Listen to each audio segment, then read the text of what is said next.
Company के लोग ही higher करते हैं, उनके माध्यम से लहूलुहान किया जाता है उस सरजमी को। और आज उस लहूलुहान की कीमत एक काबिल एक जाबाज अफसर को घायल होकर चुकानी पड़ रही है। ये बहुत ही दुर्भाग्य का विषय है।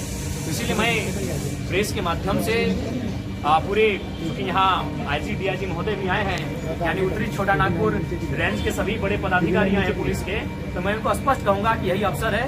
बाघमारा जैसे जितने भी एरिया जो माफियाओं के संरक्षण में है, जहाँ माफियाओं की गिरफ्त में है, उन एरियाओं को माफियाओं के चुंगल से आजाद कराएं। और बिल्कुल डीएसपी महोदय स्वस्थ इलाज का लाभ लेकर जब स्वस्थ होकर फिर से चलने के लिए अपने बाहर घर से आए, उससे पहले माफिया जेल के अंदर होने चाहिए। सर अभी उसकी स्थिति क्या है, क्योंकि आपने उनसे मुलाकात? उसी हम कहीं न कहीं सिस्टम को मानते हैं, चाहे उसमें ब्यूरोक्रेट्स रहें, विधायिका के अंग रहें, सबकी मिली भगत है। हो सके बिल्कुल जो सिस्टम में, जो भारत का लोकतांत्रिक सिस्टम है, उस सिस्टम को हम दोषी मानते हैं। उस सिस्टम में इतनी ताकत नहीं है कि माफियाओं का मुकाबला कर सके। आज माफियाओं का मनोबल इतना बढ़ गया है कि एसडीपीओ को पत्थर से मार रहे हैं। ये बहुत दुर्भाग्य का विषय है, ये निंदनीय विषय है। सत्ता पक्ष का आदमी लग रहा वो। देखिए, ये तो आप भी जानते हैं पत्रकार बंधु, आपसे कोई चीज छुपी नहीं है। और हम ये भी चाहेंगे कि पत्रकारों को भी संरक्षण मिले ताकि आप सच्चाइयों को दिखा सके। क्योंकि कुछ दिन पहले छत्तीसगढ़ में जो घटना घटी पत्रकार के साथ, तो उससे कहीं न कहीं पत्रकार भी भयभीत हैं, और पत्रकार चाह के भी इस प्रकार माफियाओं को एक्सपोज नहीं कर पाते हैं। मैं मानता हूं कि आपकी भी मजबूरी कभी आ जाती है कि आप कभी कभी सच्चाई से कभी मजबूरी आ जाती है। इसीलिए आज जब पुलिस के साथ हमला हो रहा है तो पत्रकार भी कभी कभी असहज महसूस करते हैं। और हाल फिलहाल छत्तीसगढ़ में घटना, बहुत ही दुर्दांत घटना हमारे सामने आई है। पत्रकारों के लिए सदन में क्या कुछ? बिल्कुल, इस बार जो सदन हम जाएंगे तो पत्रकार, वकील, तमाम उनका भी प्रोटेक्शन एक्ट का हम जिक्र करेंगे, उसे सदन में उठाएंगे। और फिलहाल तो हम आज पूरे उत्तरी छोटा नागपुर रेंज के तमाम जितने भी पुलिस प्रशासन के पदाधिकारी हैं, अफसर हैं, उनसे मैं स्पष्ट कहूंगा ये मौका है। डीएसपी महोदय को ठीक तो होके आएंगे ही, वो मूवमेंट कर रहे हैं, सुखद एक पॉजिटिव संदेश है हमारे लिए, वो ठीक होके आएंगे ही। लेकिन वो ठीक होकर जब ड्यूटी ज्वाइन करने से पहले तमाम माफिया जेल के अंदर होने चाहिए। उनके एक एक शागिर्दों को जेल के अंदर उनका हिसाब होना चाहिए। आप एक विधायक के रूप में मुख्यमंत्री से लिखित शिकायत करेंगे? बिल्कुल, अभी जस्ट हम घर जाएंगे। हमने अपने असिस्टेंट को इसकी सूचना दे दी है। वो केवल हमारे हस्ताक्षर का इंतजार है। वो ड्राफ्टिंग करके हमारे लेटर हेड में इस विषय को रख चुके हैं। ये बहुत ही गंभीर और संकीर्ण मामला है कि एक डीएसपी महोदय के साथ इस तरह का वारदात हुआ है। Thank you.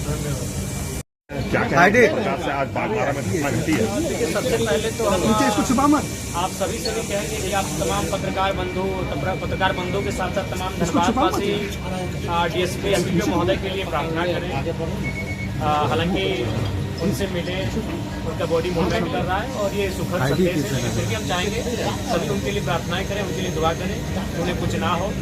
और इस अवस्था में, इस घड़ी में एज ए असेंबली का मेंबर होने के नाते, इस राज्य का निवासी होने के नाते, मैं पुलिस महकमा के साथ, पुलिस परिवार के साथ खड़ा हूं।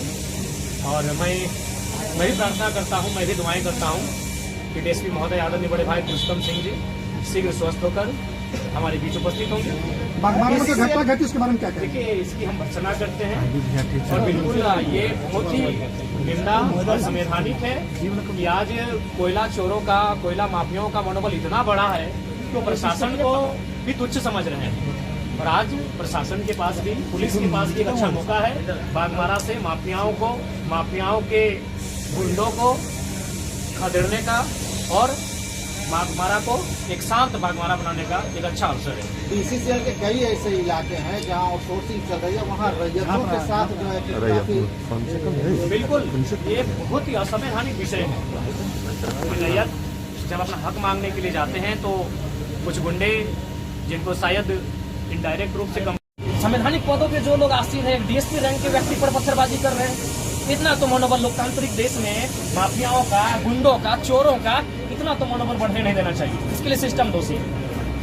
क्या मांग करें? हम सबसे पहले तो अभी हम मुख्यमंत्री को, गृह विभाग को, चूंकि गृह विभाग मुख्यमंत्री के पास ही है, हम मुख्यमंत्री को भी चिट्ठी लिख रहे हैं कि इस मामले की उच्च स्तरीय जांच हो और एक भी बड़ा से छोटा माफिया बागमारा के साथ साथ धनबाद की धरती में ना दिखे।